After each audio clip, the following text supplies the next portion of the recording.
Hi everyone, welcome back. Today we're joined by Allie McLeod, a registered dietitian at Riverton Hospital, to talk about nutrition, especially during COVID-19 and this world where we're all at home, we're making our own meals, we're going to the grocery store a little bit differently now, just to talk about advice that she can give us from her perspective. Allie, thank you so much for joining us. We really appreciate it. Thanks for having me. So what role have you played and have all dietitians played during COVID-19 and especially right now when all of this is happening?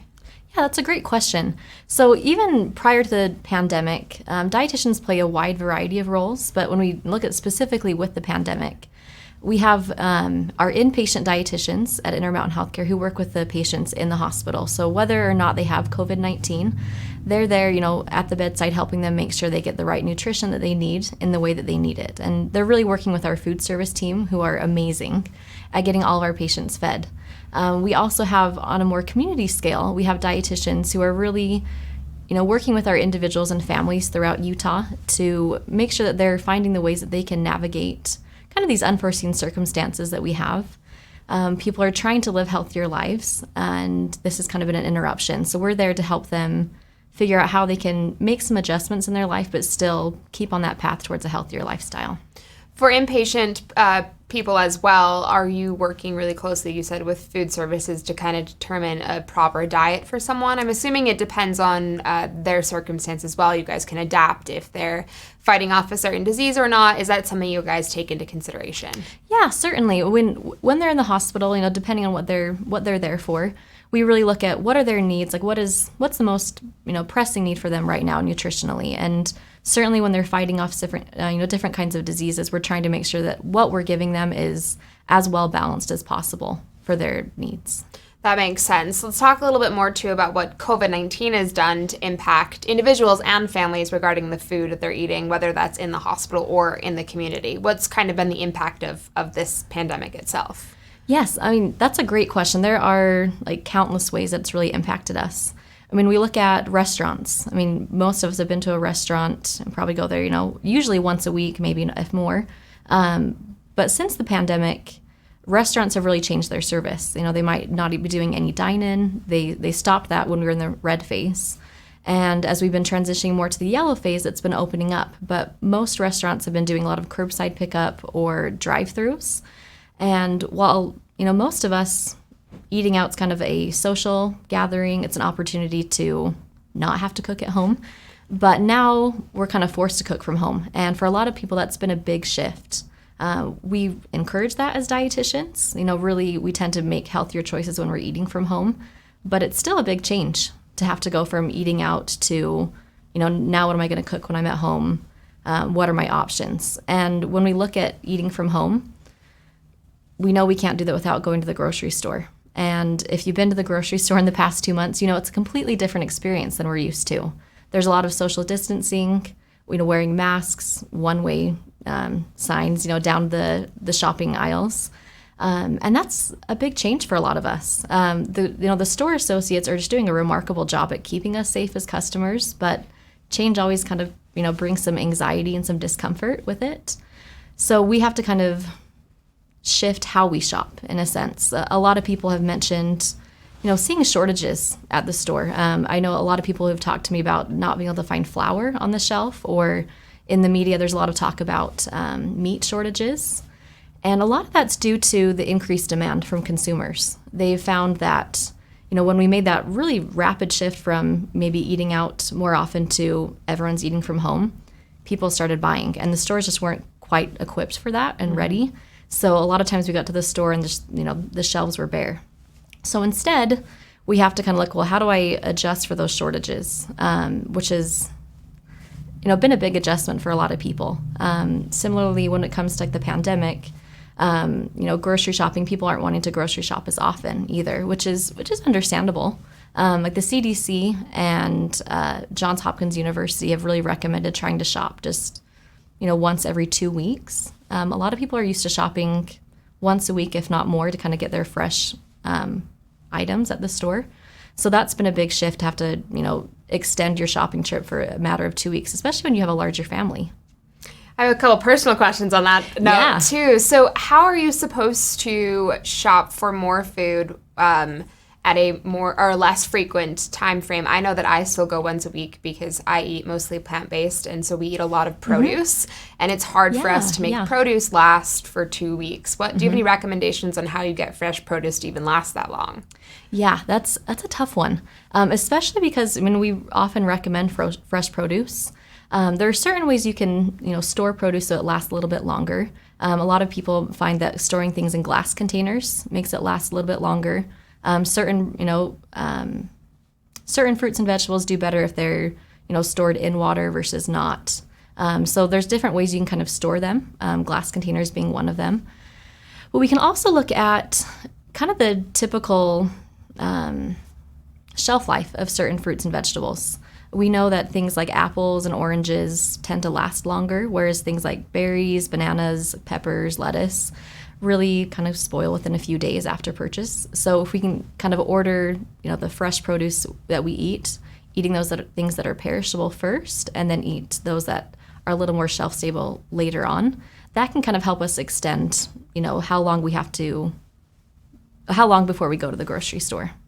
So if you have a large family, or even if you're only cooking for two, is there the best way to prep for going to the grocery store? Is it good to write out a meal plan for what you're going to cook for the week? Is it best to talk about what's available during that season? What's the best approach so that when you get to the store, you're not super overwhelmed with all these decisions and the fact that you're trying to get in and get out as quick as possible? Yes. We've all been at the grocery store before, and you're just kind of staring in the aisle looking, I don't know what to buy, and it's really stressful. But you really answered it right there, is making a meal plan for that 2 weeks. What am I going to eat? How much? If I have 2 people at home, if I have, 8 people at home, how much do I need to buy? And so making that meal plan and really looking long term is one of the best things you can do. And when you make that meal plan and make it into a list, shopping is a lot easier when you go in prepared. And like you mentioned, we need to kind of reduce the time we spend in the store so there aren't as many crowds. So that's something that you can really do to make grocery shopping a little bit less stressful. You mentioned shortages before as well. Are there alternatives if someone is very used to eating chicken or fish or beef? Are there alternatives they can purchase to still get the protein that they need, but maybe in a different product that they don't necessarily always have at hand? Yes, actually, when it comes to the meat shortages, plant-based protein is kind of our answer.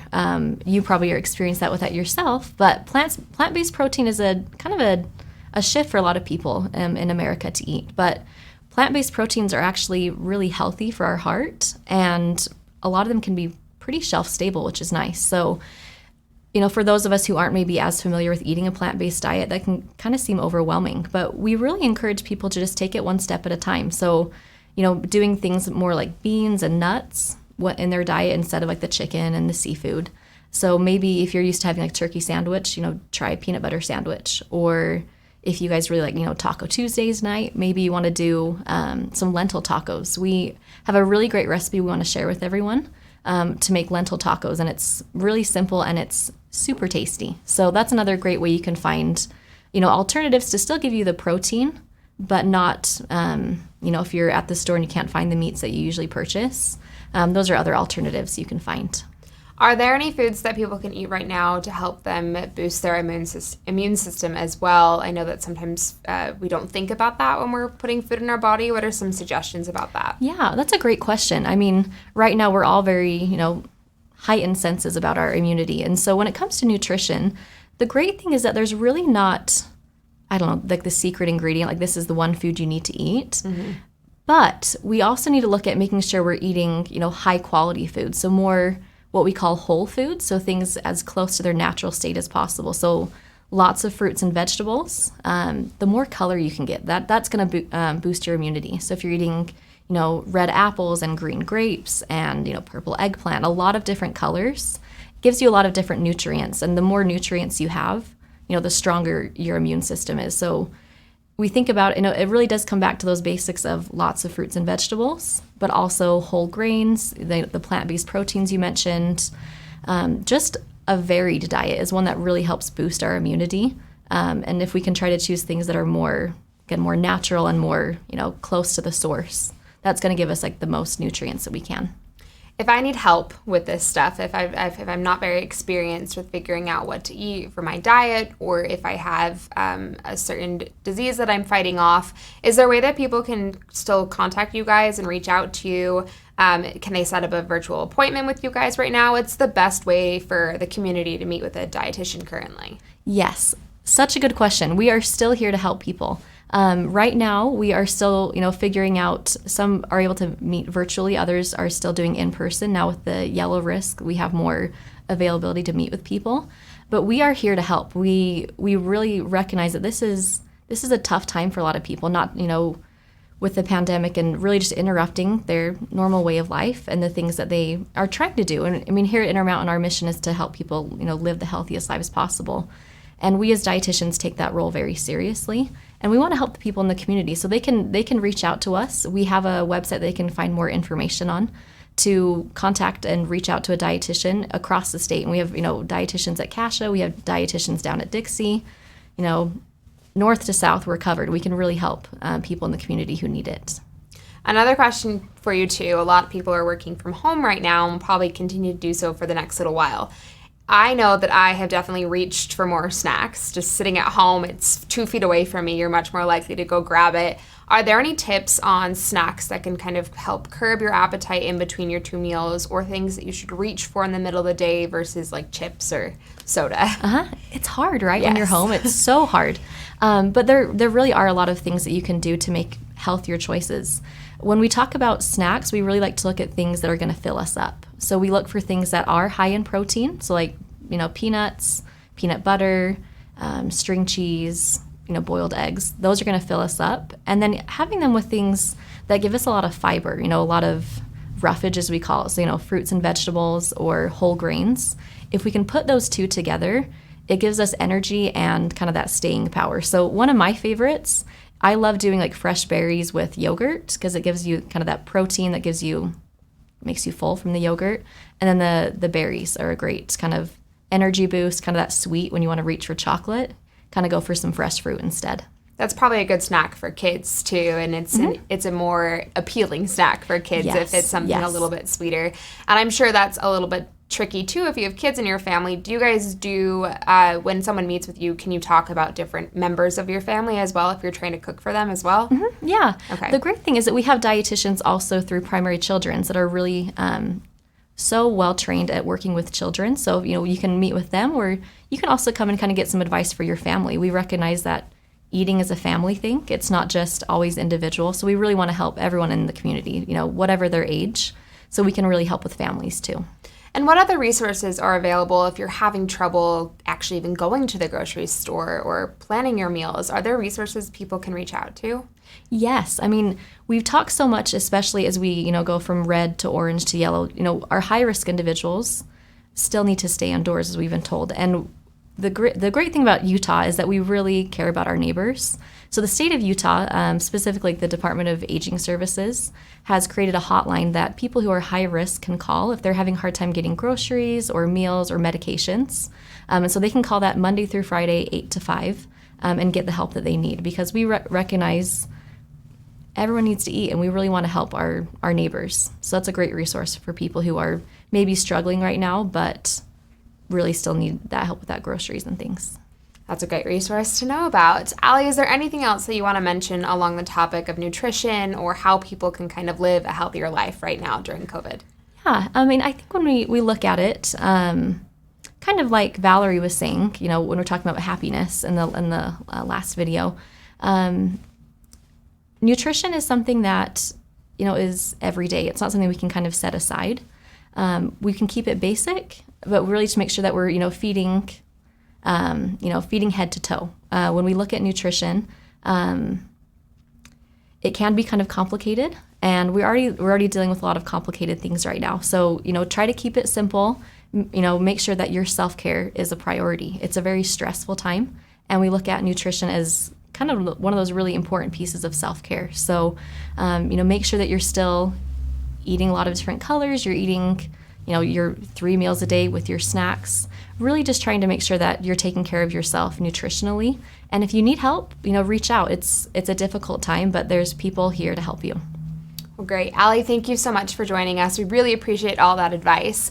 And those resources we'll post for you guys afterwards. Like Allie mentioned, we have a nutrition services website that you can reference. You can meet our different nutritionists and get in touch with them.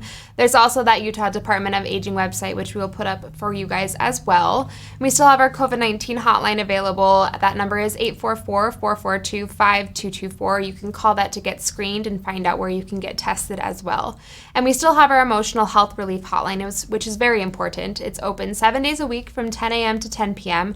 And that phone number is 833-442-2211. Thanks, everyone. We'll see you next time.